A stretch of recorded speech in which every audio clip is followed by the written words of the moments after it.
That, in essence, gets us through the web navigation.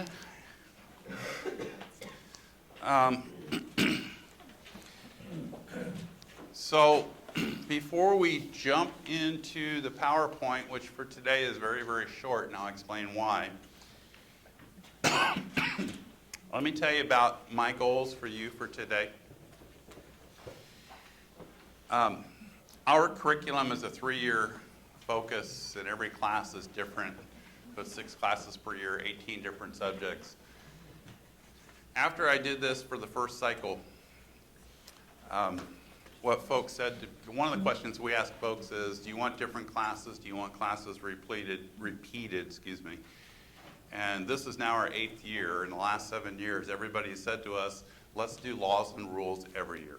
So we do laws and rules every year.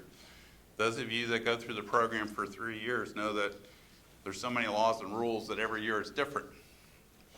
Because I like to lean on the things where there are issues. So based on the phone calls I've gotten in the last 12 months, the hot buttons, the issues, those are the things we focus on. This year, there's a lot of law that changed. This year, there's a lot of administrative code that changed, and there's some more that will change.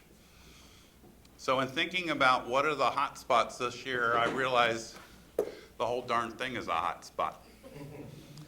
So we're going to do something today that for the last few decades of my life, I have told people to never do. You and Dan and I today are going to go through the whole set of transportation rules and all the revised code. My experience and the experience of the folks in class last week was that some of it will stick, some of it will blow right past, and that's okay. Ultimately, I'm going to show you where to find everything we talk about today. And then I like teaching laws and rules classes because for the weeks and months afterwards, I get emails from folks that said, you said something and it just clicked. Here's what we're doing. Are we wrong or right? You have a lot of paper in your packets today, but it's also all online. So it's all there, right? So we understand what we're going to do today. We're going to do the worst thing possible in any class and read a hell of a lot of boring law and rule. So what Dan and I are going to focus on is not reading every word. We are going to look at virtually every page. We are going to do 2 things. One is show you what's changed and help you to understand the change. And secondly, we're going to point out significant sections of code as we go through, so you can make notes in the margin. And what we're going to point out is stuff that I believe is real important for you and stuff that you want to maybe circle back and look at closer. In your handouts, you have PowerPoint. You also should have a roster of everybody who's in the program so that you know who to talk to. You should have some drug and alcohol materials. Doug will tell you the story about them in a couple of minutes. You have that one page we just looked at. And then you got 3 stapled packets. One of them has a blue band across the top that says Revised Code 3327. The next one has I don't know if yours is blue or black. Mine's blue. Has a band across the top that says OAC 3301-83 Transportation, effective 11 of 19. Those are the rules as they exist right now. All right? So if you need to know how to do something right now or tomorrow, this is where you go. It's not a rule that will be or has been. It's what's in place right now, and at the end of the day, that's what we have to follow. And then you have another thing that has no band across the top. In fact, on the top it says action final and then date 5/3. That is a somewhat thicker pack of paper. That is the complete set of rules that shows all the edits and the markups. That's what we're going to spend today going through. because what is in there is what's changed, and that's the easiest way for me to show it to you. What is also in there are some rules that are proposed for changes, and that's the easiest way for me to show it to you. This is not necessarily working text, all right, but it's the best thing for us to use for discussion purposes. So that's what we've got. All right. We have to do a couple of things before we can talk about state rules. We have to talk about how is transportation regulated. I'd like you to think of, this is scary and some of the women will throw things at me, as pupil transportation as a wedding cake. All right? There are at least 3 layers to that cake, and they obviously work from the bottom up. What we put on a higher layer can add to the bottom, but can't take away. Right? So you can't take a bite out of the middle of the base layer and ignore it and replace it with something on top. So the layers of that architecture are federal first, and then state, and then local.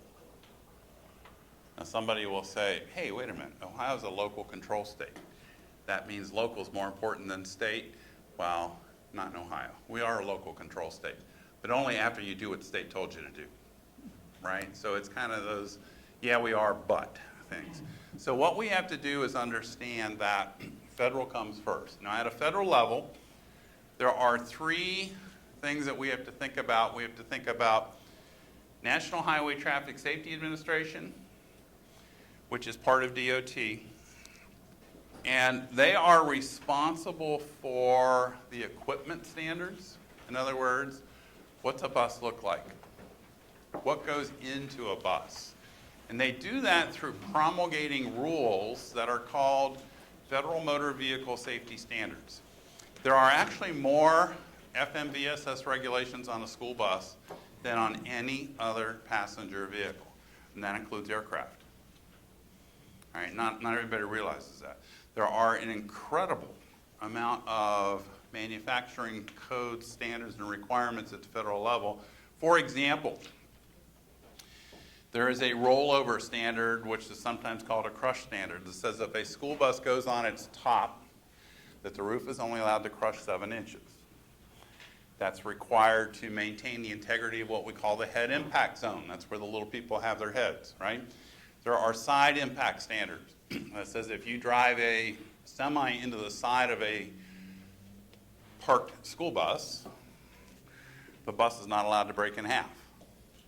There are floor integrity standards, there are seat attachment standards, there are positional standards for where the driver's seatbelt is mounted, there are mirror standards, lighting standards, all kinds of stuff. In essence, that's how the feds say this is what a school bus in the US looks like. Now in Ohio, we add to that. But in Ohio, what we can't do is say, we don't like yellow, we'd prefer purple with pink polka dots. You might prefer that, but that doesn't become a federal school bus, right? So we take the federal standard and we add to that. Their regulations, just like ours, only look forward. They can't say every bus built today or later has to have forward collision avoidance technology. They are moving towards that, right? But if they adopted that today, you don't have to go back out there and retrofit the 50, 60 buses that you already own. Standards move forward only. And at a federal level, I know of no exception to that. All crowbars come off buses immediately. So that was backwards looking and forward looking. All right, but generally when we talk about design and construction standards, everything moves forward. Within NHTSA, there is what's called an Office of Defect Investigation. Their responsibility is to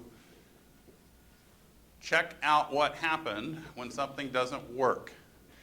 And so here's what's interesting about this whole operation. I think I can flip the page. Even though we have all these FMVSS standards, they don't have inspectors that go out and approve a bus when it comes off the assembly line. FMVSS is what's called a self-certification program. Manufacturers are required to say to the feds, yes, we have read the design standard and we meet them all. So going back to this notion where I shared with you that there's more standards on school buses than anything else, the reality of it is that means it's very difficult to get into this game. If you're a brand new vendor and you want to build school buses and sell them, you have a very steep learning curve. And there are times when new vendors have come into the game and tried to sell vehicles, and then someone would buy one, the inspector shows up and says, wait, this isn't right. And so we pointed that out to the gentleman that had started this company. He says, well, I didn't know that was a rig. Well, shame on him, he should have. You know, that's where, and obviously he's not the one that designed a vehicle, but there are others that did. We said to him, this is a violation of the federal requirements, so we sent a note to NHTSA, actually the State Patrol did, and they came back out and they revoked the certification on his vehicles. Right? So that's what ODI does. Now they also have a process wherein if something breaks on your bus, you can turn in a notice to them. They have an online reporting process, so you can go to their website, and if there's a defect, something breaks on the bus, and you think, wow, I don't think this is just a part wore out. I think they designed something wrong, right? Or I think this is something that everybody else in Ohio needs to know about because it could break on theirs too. And I think there was a better way to do this. That's the kind of stuff that you report to NHTSA. They will then acquire the same kind of vehicle. They'll probably reach out to you. They'll look at it. That then generates recalls. Recalls are distributed in a couple of different ways. One is the manufacturers are supposed to notify the end user. So that's why you have to register every vehicle you buy. So you'll get a direct notification from usually the manufacturer. Secondly, you can sign up on NHTSA's webpage to get email alerts if something you own has a problem. Right? So what have I done on that one? Well, I went on and I said, if there's any school bus with a defect and they post a recall, I want to know that. And it's an automated system, so I get an email. And guess what? There's usually about one of those a week. Because they're always finding little things that they can make better. Add your bus fleet. So if you choose to only buy one flavor of bus, maybe you can only drive buses with birds painted on the roof, or maybe you only like it when it's got an IC on the hood, then that's all you need to register. But if you've got all of them in the fleet, just put in any school bus. So then the other group we have at a federal level is the NTSB. That's the second of the three. So NHTSA has rulemaking authority. NTSB does not. That's the National Transportation Safety Board. Their job is to investigate and research significant events. Plane crashes, we all think, okay, NTSB's on it. You hear that on the news all the time. Well, they do school bus crashes, they do bridge collapses, they do truck and trailer crashes, trains, anything that's passenger related, they will go out and look at. What they are interested in doing is the science and the human action to figure out what caused it. The overseer saying, okay, is there something at a design level that we missed? You know, would pink have been a better color for school buses than yellow? What NTSB looks at is, was something wrong? So when that walkway down in Miami collapsed 3 days after it was built, do you remember that? And then they go to causality. In that case, they ended up going all the way back to the manufacturer of the pre-stressed beams, and they found stress cracks in those beams before they ever left the manufacturing yard.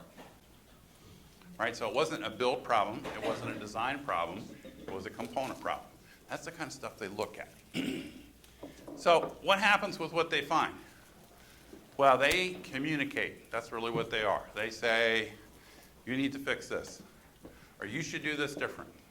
So over the years in school transportation, they've sent lots of letters to National Association of State Directors of Pupil Transportation Services. That's a mouthful, right? It's NASDIPS.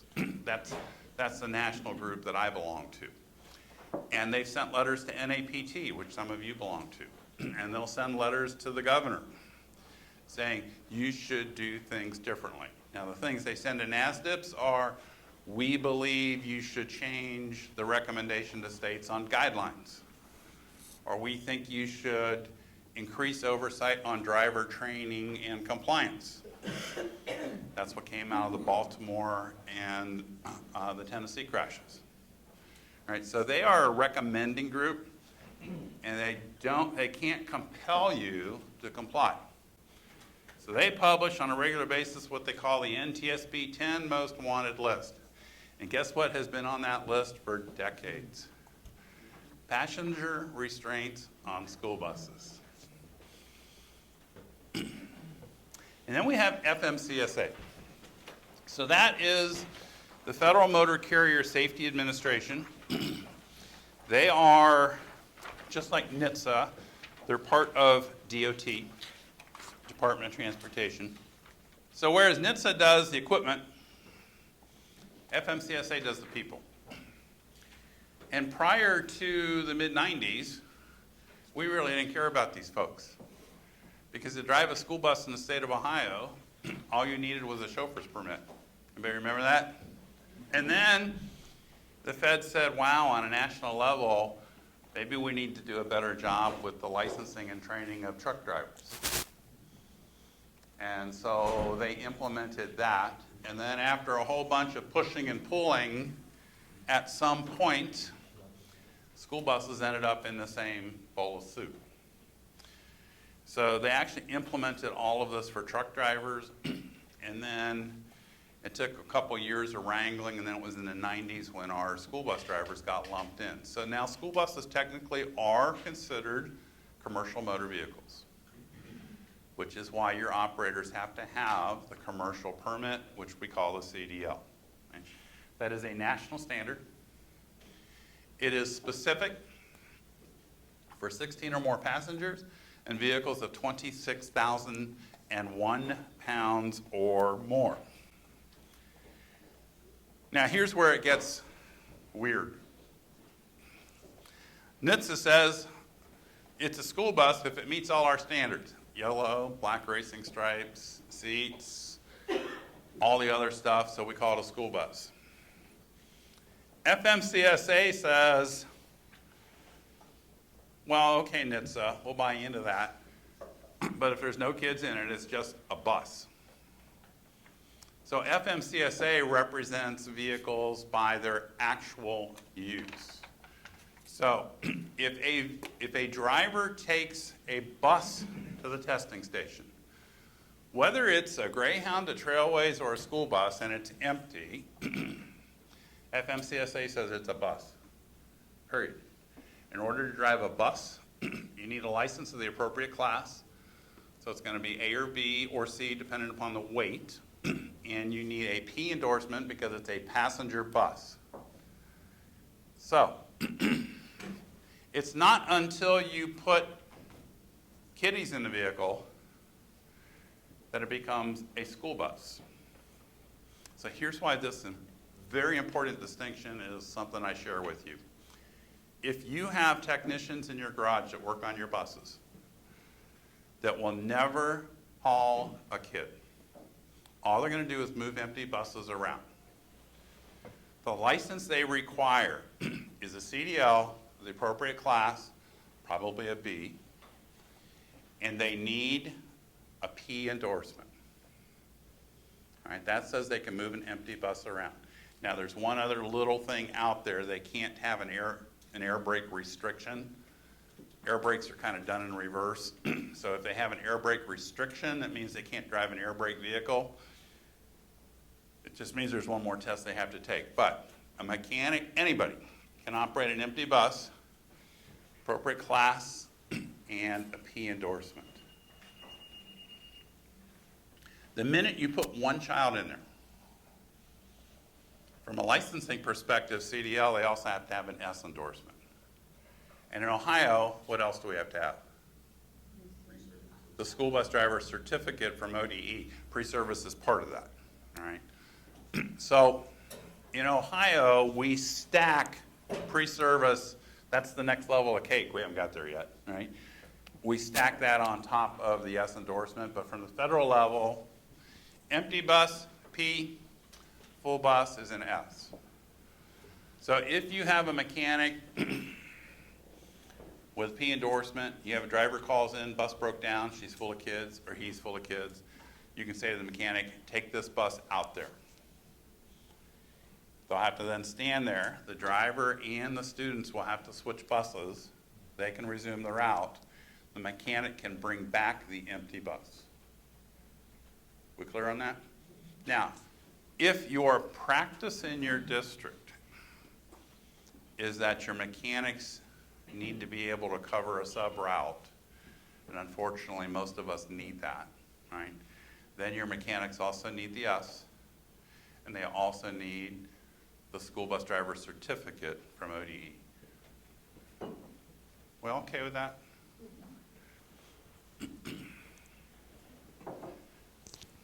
Yeah, I got a question real quick on that. Yeah.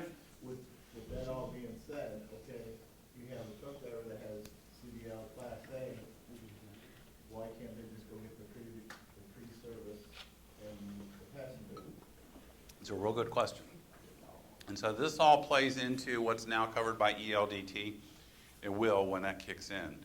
If you have a Class A, you have a truck driver, and you want to have him be a bus driver for you, they actually have to upgrade their CDL. So the Class A is good. There's no problem with that.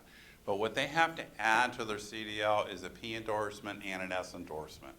So there's actually two things that are happening at the same time, the CDL upgrade and get the ODE certificate also. And that whole puddle of mud is exactly what it is. You know, do you get all the training in the same place? Do you get it from different places?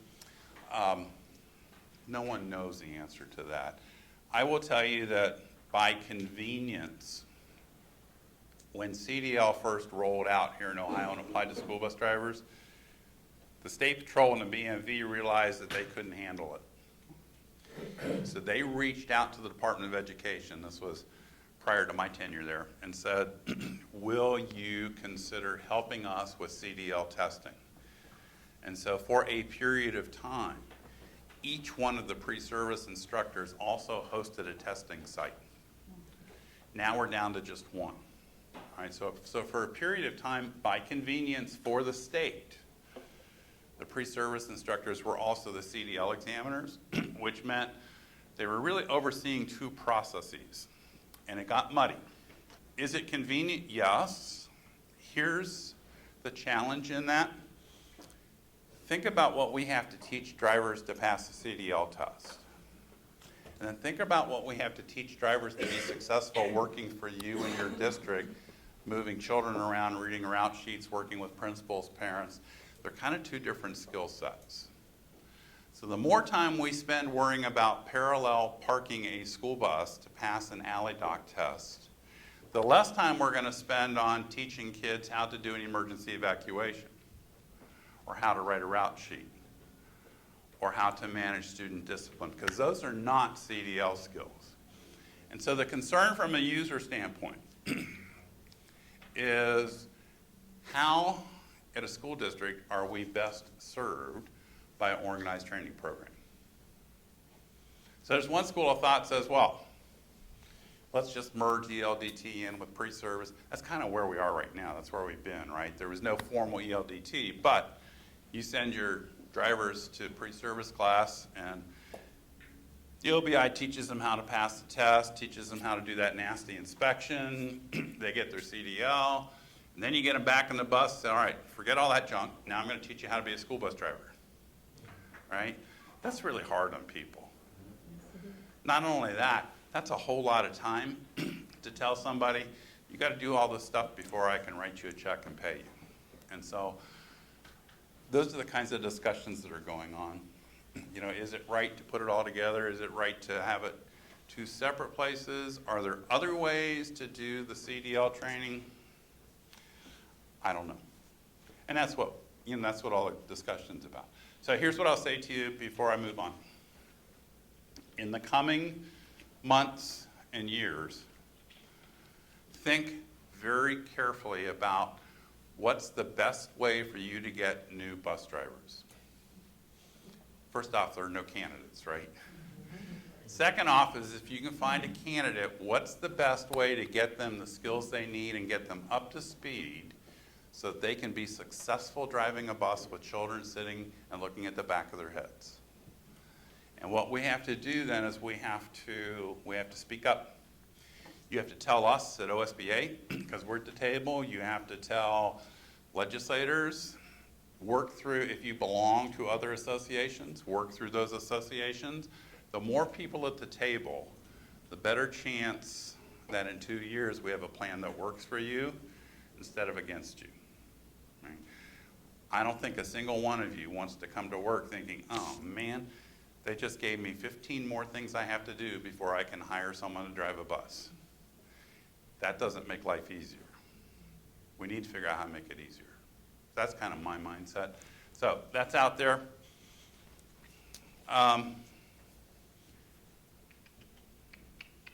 So what FMCSA's got on the table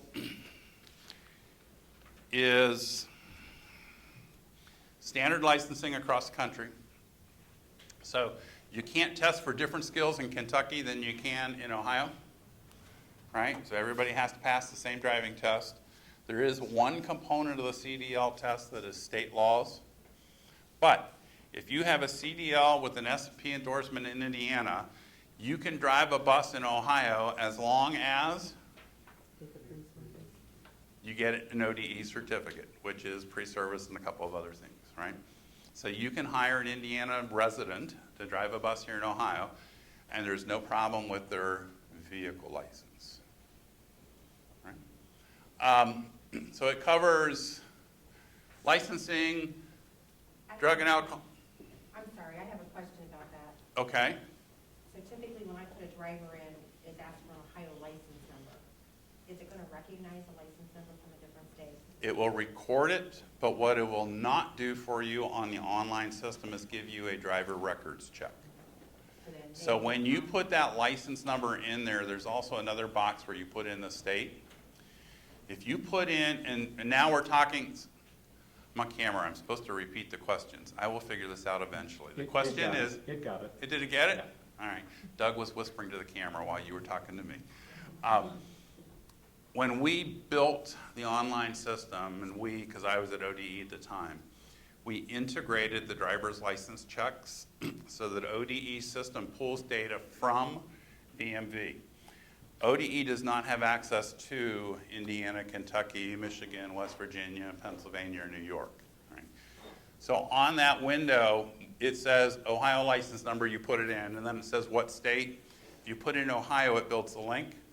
If you put in one of those other states, you're not going to get driving records from Ohio. You manually have to get those. In February, our whole class is about driving records, so we'll do the deep dive then.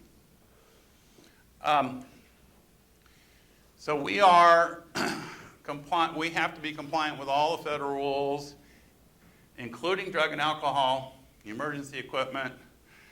Here are the two exceptions, and these are hard-coded in the federal code. We do not have to have a DOT physical. Our physical in Ohio is what we call the T8, and you and Dan and I are going to look at that language in a little bit, but it's different from the federal physical. We are also not required to do log books, electronic or otherwise. So if a salesman shows up in your office and says, I'm going to sell you these iPads for every vehicle so that you can do your electronic logging of driver hours, you say, thanks, take them somewhere else because we don't need them. You don't. All right, we're not required to do logbooks, and we're not required to do physicals. These are controlled at a state level. So why is that? So here's, let me preface this by saying I'm not an attorney. I do not even sleep at Holiday Inn Express. But we're going to talk about constitutional law. Right? I have a number of friends who are attorneys. Everything that FMCSA does is based on a notion in the U.S. Constitution that says the federal government has the authority to regulate commerce. Commerce can be intrastate, which is within our walls, or interstate, which means it crosses the state line. So anything that crosses a state line is then interstate commerce, and the feds have the authority to regulate that. That's the premise that brought us CDL. The reason it took a while to roll school bus into that is that the school bus industry said to the feds, time out. We don't cross state lines. Columbus buses serve Columbus. And we are not interstate. Secondly, we're not commerce, right? We are tax-based. We're providing a service for our constituency. There's a carve-out there. We have contracted school bus companies in Ohio, as do all states, right?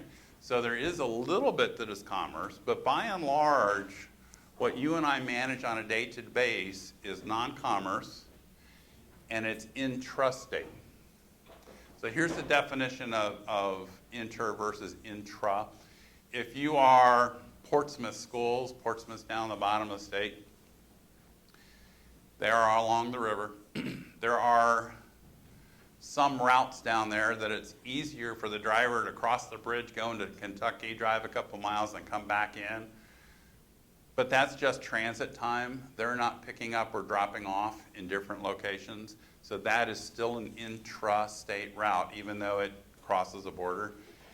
Interstate happens if you were to pick up kids in Columbus and drop them off in Indianapolis. Then tomorrow you go back and pick them up in Indianapolis and bring them back. That's interstate. All right? We really don't do that. We really don't do that. So here's what the Fed said. Their jurisdiction is interstate. By agreement, everybody said, okay, it's a good thing if we have a single driving license standard across the country. We can buy into that. But in the school bus industry, we have this incredible record of at a state level and a local level managing school transportation very well. And so what the industry said to the feds is, keep your mitts off of us, let us do what we do. And that's pretty much what's been going on. So there are some things that we don't have to do at a federal level. Where it gets wrinkly is if you're a contractor. All right? So what the federal language says is that a political subdivision, that's two different words that still means school district. All right? A political subdivision is exempt from these commerce rules. It's not commerce, it's not business, it's government. Right? Secondly, they say if you're doing home to school or school to home, clearly that's not commerce. That's student transportation.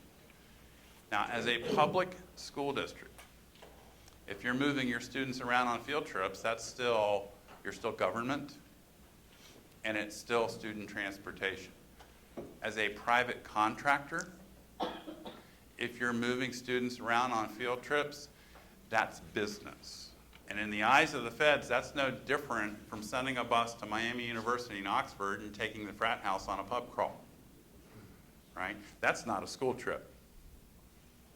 So our contractors in the state often have to do what's called dual licensing. And you have seen some of their buses out there. They got the 5-digit number just like you do, but then they have another plate screwed to the bus underneath it. In Ohio, they say camp tags. Don't ask me why, it's just what it does. But that's a second registration. It's called a dual license bus, so they can do commerce and they can do school routes. You as a school district, could you run a trip that was called commerce? You could. But now all of a sudden there's some additional requirements that you have to meet. We're going to talk about that after lunch. That's a teaser. That's nasty, isn't it? Yes, sir. Do you think the hours of operation, with all the changes that come, are going to flood down into our world? No. Because I think the feds have been told very clearly by the constitutional lawyers that you have limited authority. There are states that embrace the DOT regulations in whole. So they do DOT physicals, they do hours of service, they do electronic logging.